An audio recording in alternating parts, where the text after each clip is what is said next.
Innal hamdalillah nahmaduhu wa nasta'inuhu wa nastaghfiruh wa na'udzu billahi min shururi anfusina wa sayyiati a'malina may yahdihillahu fala mudhillalah wa may yudlil fala hadiyalah wa ashhadu an la ilaha illallah wahdahu la syarikalah wa ashhadu anna Muhammadan abduhu wa rasuluh ya ayyuhalladzina amanu taqullaha haqqa tuqatih wa la tamutunna illa wa antum muslimun ya ayyuhan nasu taqu rabbakumul ladzi khalaqakum min nafsin wahidah wa khalaqa minha zawjaha wa batha minhuma rijalan katsiran wa nisaa'a wattaqullaha alladzi tasaaluna bihi wal arham innallaha kana 'alaikum raqiba ya ayyuhalladzina amanu taqullaha wa qulu qawlan sadida yuslih lakum a'malakum wa yaghfir lakum dhunubakum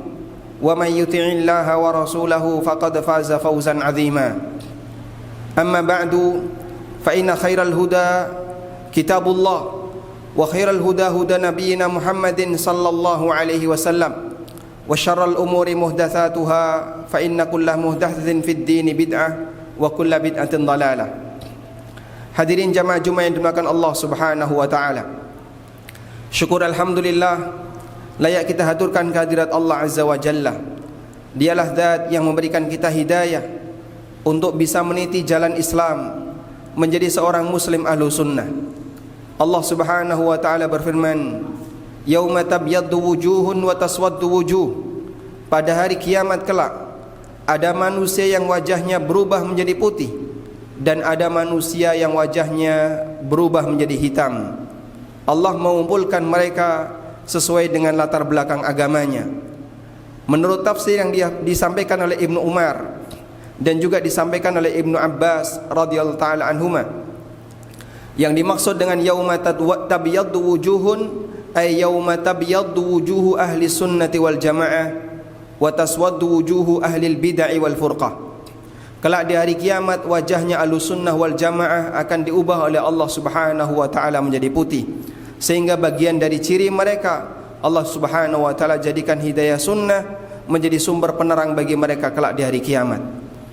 Hadirin yang dimuliakan Allah Subhanahu wa taala, Ibnu Mas'ud radhiyallahu anhu pernah menyebutkan, antum fi zamanin katsirun fihi ulama'ukum wa qalilun fihi khutaba'ukum.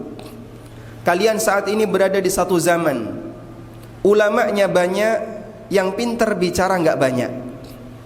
Wa sayati 'alan nasi zamanun katsirun fihi khutaba'uhum wa qalilun fihi ulama'uhum. Dan akan datang di satu masa di mana ada banyak ahli bicara namun sedikit ulamanya. Jamaah dimuliakan Allah Subhanahu wa taala, ketika kita belajar agama, hakikatnya kita sedang membangun ideologi. Dan pada saat kita membangun ideologi, tentu saja pengaruh dari guru sangat luar biasa. Karena itulah para ulama mereka menekankan, sebelum kita belajar agama, maka langkah yang pertama yang harus dilakukan adalah pastikan bahwasanya guru yang kita jadikan sebagai narasumber adalah orang yang baik.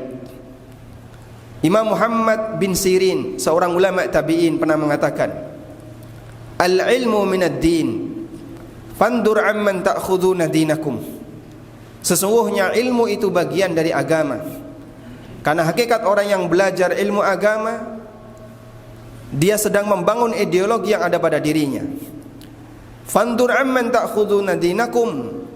Karena itu perhatikan dari siapa kalian mengambil sumber agama kalian. Sehingga tidak semua orang yang pintar berbicara masalah agama dia layak untuk dijadikan sebagai guru agama. Karena ada sebagian orang yang barangkali dia mungkin kurang pintar dalam menyampaikan sesuatu, padahal sebenarnya dia adalah orang yang bertakwa. Ada sebagian di antara sahabat Nabi sallallahu alaihi wasallam yang dia kurang pintar dalam berpidato, namun dia adalah orang yang bertakwa. Bahkan salah satu di antara orang yang dipuji oleh Rasulullah sallallahu alaihi wasallam Dan Umar diminta oleh Nabi SAW untuk meminta doa kepada beliau, yaitu Uwais Al-Qarni. Bukan termasuk di antara orang yang pintar bicara, bukan termasuk di antara orang yang memiliki status sosial di masyarakat. Karena itulah jamaah yang dimuliakan Allah Subhanahu wa taala, standar yang perlu kita gunakan dalam mencari guru bukan bagaimana dia pintar menyampaikan sesuatu, tapi standar dalam mencari guru adalah sejauh mana kedekatan dia dengan kebenaran yang diajarkan oleh Nabi SAW. Dan perlu kita memahami bahwa dalam mengambil guru nantinya akan kita pertanggungjawabkan di hadapan Allah Subhanahu wa taala. Imam Asy-Syafi'i rahimahullah memberikan pujian kepada gurunya Imam Malik bin Anas. Salah satu di antara pujian yang beliau berikan untuk Imam Malik, Imam Syafi'i mengatakan, raditu bi Malikin ay yakuna hujjatan baini wa bainallahi ta'ala. Aku ridha untuk menjadikan Imam Malik sebagai hujjah antara aku dengan Allah Subhanahu wa taala. Para ulama menegaskan, karena mereka memahami bahwa mengambil guru nantinya akan dipertanggungjawabkan di hadapan Allah. Sehingga kenapa kita mengambil si A sebagai guru, kenapa kita mengambil si B sebagai guru, nantinya kita akan laporkan itu di hadapan Allah Subhanahu wa taala. Ada sebagian orang yang berprinsip bahwa kalau kita mengambil sebuah pendapat, lalu pendapat itu benar, maka kita akan mendapatkan pahala, sebagaimana guru kita juga akan mendapatkan pahala. Tapi kalau pendapat itu salah, maka kita bebas dari dosa, sementara yang menanggung dosanya adalah ulama yang kita ikuti. Jelas pemahaman ini adalah pemahaman yang salah, karena setiap manusia dihisab oleh Allah pribadi masing-masing, bukan atas nama orang lain. Sehingga kalaupun dia mengambil pendapat seorang ulama, dia mengambil pendapat seorang guru, dia pun nantinya akan mempertanggungjawabkan hal itu di hadapan Allah Subhanahu wa taala. Allah berfirman di surat Al-Furqan, menceritakan penyesalan orang yang secara sengaja mengambil pendapat yang menyimpang padahal sudah datang kebenaran kepadanya. Allah mengatakan, wa yauma ya'addu dzalimu ala yadayhi. Pada hari di mana orang zalim gigit jari. Gigit jari menunjukkan penyesalan. Yaqulu ya laitani ittakhadtu ma'ar rasuli sabila. Dia mengatakan, andaikan dulu saya mengikuti jalan Rasul sallallahu alaihi wasallam. Ya wailata laitani lam attakhidh fulanan khalila. Andaikan dulu saya tidak menjadikan si A itu sebagai panutanku. Laqad adallani 'anidz dzikri ba'da idz ja'ani. Sungguh dia telah menyesatkanku setelah peringatan itu datang kepadaku. Wa kana asyaitanu lil insani khadhula. Dan ternyata setan itu tidak mau menolong manusia ketika mereka menghadap Allah Subhanahu wa taala. Ayat ini menggambarkan penyesalan penduduk neraka, salah satunya adalah pada saat dia mengambil pendapat yang menyimpang, yang jelas itu tidak sesuai dengan kebenaran, tapi dia bertahan dengan alasan karena saya punya imam. Jamaah yang dimuliakan Allah Subhanahu wa taala, dari sini kita bisa mengambil kesimpulan bahwa dalam belajar ilmu agama berbeda dengan semata mengambil informasi dalam urusan dunia. Dalam informasi urusan dunia, kita mungkin mendengar informasi dari kawan, mungkin kita mendengar informasi dari orang yang tidak punya latar belakang agama. Tapi dalam masalah ini Anda boleh menerima dan Anda boleh menolak. Tapi untuk urusan agama ada batasan yang lebih ketat. Karena itulah para ulama menasihatkan, sebelum belajar kepada tokoh tertentu, pelajari latar belakangnya, kenali siapa dia, agar nantinya ketika kita menghadap Allah Subhanahu wa taala, kita siap untuk memberikan jawaban kenapa Anda memilih si A sebagai guru Anda. Kita memohon kepada Allah Subhanahu wa taala, semoga Allah melimpahkan hidayah kepada kita dan membukakan pintu bagi kita untuk bisa belajar agama ini dengan benar, sehingga bisa menjadi bekal kita agar mendapatkan keselamatan kelak di yaumil akhir. Aqulu qawli hadza wa astaghfirullah.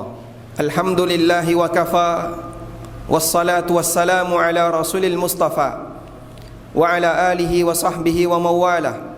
Wa ashhadu an la ilaha illallah wahdahu la syarika lah. Wa ashhadu anna Muhammadan abduhu wa rasuluh. Salawatu rabbi wa salamu alaihi wa ala alihi wa ashabihi wa man tabi'ahum bi ihsanin ila yaumiddin.